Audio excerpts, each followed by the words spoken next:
Hi, welcome to Naju's Recaps. Let's go through episodes 6 to 8 of Empress Key. Key and Togon are back in Koryo and manage to sneak into the palace to expose the real culprits behind the attack. Meanwhile, the council agrees to make Koryo part of Yuan because of the murder of the prince. They also tell Wang Yu to abdicate. Yuan walks in saying that he has found the body of the prince, and that's Togon's cue. He stands up because, he's not dead, but he doesn't expose the real bad guys and passes out. Togon has a chat with Began and decides that it's for the best that he blames Wang Yu for issuing the attack and Commander Key for carrying out the king's orders. He does this because he knows the regent killed his father and wants to have revenge. To do that, he needs power. Power only the regent can give. It's time, and Togon blames Koryo for everything. After this, he and the regent have a talk where he begs the regent not to have him killed, and the regent agrees to spare him provided that Togon marries his daughter. Togon clearly doesn't want to do this, but what other choice does he have? Wang Yu is forced to abdicate and is sent off to Yuan to be punished. Key is also punished to be a eunuch in Yuan. With this, they begin their journey. Before that, Key gets to see her father one last time before he dies. She blames Togon for everything that happened and vows to kill him. On their way, Tanashiri still has a hunch that Key is a girl, and one night he just rips her shirt open to confirm his suspicions. Togon is back in Yuan and meets the Empress Dowager. In previous episodes, she was seen taking care of the sick emperor. She was the favorite consort of Togon's father, but I do not think she's Togon's biological mother. The regent also informs her about the marriage between Togon and his daughter. Now, as the Empress Dowager, she has a say in who becomes the Empress or which women are fit to join the harem. Aside the fact that she clearly does not want the regent's daughter to marry Togon, this also undermines her authority and it makes her very unhappy. She doesn't agree with it, but it's what the regent wants, and that's all that matters. Word on the street is that the regent's daughter is one wild animal with a vicious attitude. The two meet and it's clear that Tanashiri has a crush on him. Tanashiri is the only daughter of the regent and she has a nasty attitude. She's willful, capricious, and careless. Nonetheless, she is a beautiful girl in my opinion. After finding out that Key is a girl, Tangishi gives orders to his servants to have her all dolled up and brought to his tent. Yom, scared that Tangishi may fall in love with her, tells Wang Yu that Key is a girl and that Tangishi plans to have fun with her. Wang Yu saves Key, but they are both caught and tied up. All this while, Key and Wang Yu are being followed by Commander Park and 3 of Wang Yu's men. Commander Park was a good friend of Key's father. He does show some level of affection for Key, so I'm just gonna assume that he really cares about her.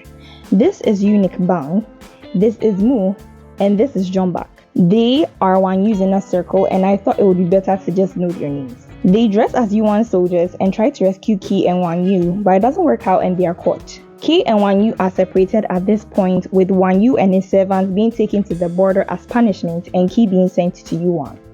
Coincidentally, Began and Tao Tao have also been punished to defend the border from threats. Back in Yuan, a date is set for the royal wedding, and the Empress Dowager decides to be extra hard on Tanashiri as she undergoes Empress training lessons. She cannot stop the wedding, but she can create problems for Tanashiri and the regent along the way. The Empress Dowager also gives Tanashiri a present to congratulate her. This present is some nice smelling incense that's going to make sure that Tanashiri never gets to have babies. Tanashiri takes a good long whiff of sterility. Now, when she sent this gift over, I thought for sure Tanashiri was not gonna accept this. I mean, this is Haremology 101. You never ever accept gifts from the opposing team. And if you do, you let a doctor check it. I mean, is this really the regent's daughter? I expected her to know this hands down. Seriously, who raised this girl? The captives finally make it to the palace in Yuan, and Key is chosen as a servant. So y'all see how in like every high school movie, there's that resident mean girl? Yeah, this is Yuan's own Yeonhwa. She's a maid in the palace who almost became a concubine, but I don't get it, so this allows her to treat others like trash. Later that night, Yeonhwa along with some other maids try to bully the new girl. It doesn't go as planned and Key kicks their butts. Through this, we meet Hongdan, a servant girl from Koryo who was taken to Yuan at a young age. She was Team Yonghua, but after the ass whooping she saw, she's officially Team Ki. Preparations for the royal wedding are in full swing, and Ki decides that it will be the best time to kill Togon. It's the wedding day, but Ki misses her chance to kill him thanks to Tangishi. And just like that, Togon dodges yet another bullet. Togon and Tangishi are married, and she's made the new Empress. That night, it's time for the newlyweds to do the shablui. And Ki is caught before she can make a move on Togon's life. She's also punished for having a knife on her. Back to the newlyweds. I find it comical how Tanashiri's idea of seduction is like lying there on the bed like a plank. Togon dozes off and they don't do the shablui. The next day, as expected, the heads of departments in the palace introduce themselves to the Empress. Tanashiri gives them weird nicknames like Mudface, Battleaxe, Porker, and Slugback. She is one mean bully. A girl from Koryu, Ojin, is chosen by the Empress Dowager for Togon to, shablewe, and Ki is picked as one of her servants. While going about her chores, Ki runs into the Emperor, and he's shocked at how familiar she looks. He, however, cannot remember who she looks like. At the border, Yom is making life difficult for Wang Yu and the others. I just wanted to point out how his men stick by him, and as we go along, we'll see just how important loyal servants are. One night, as they work, they are ambushed by the Turks. The dust settles and a lot of the Koryu slaves are dead. Wang Yu and his men survived only because they could fight and obviously didn't want to die. Wang Yu also berates Began for leaving the men unarmed and goes on to tell Began to allow him to train the men left.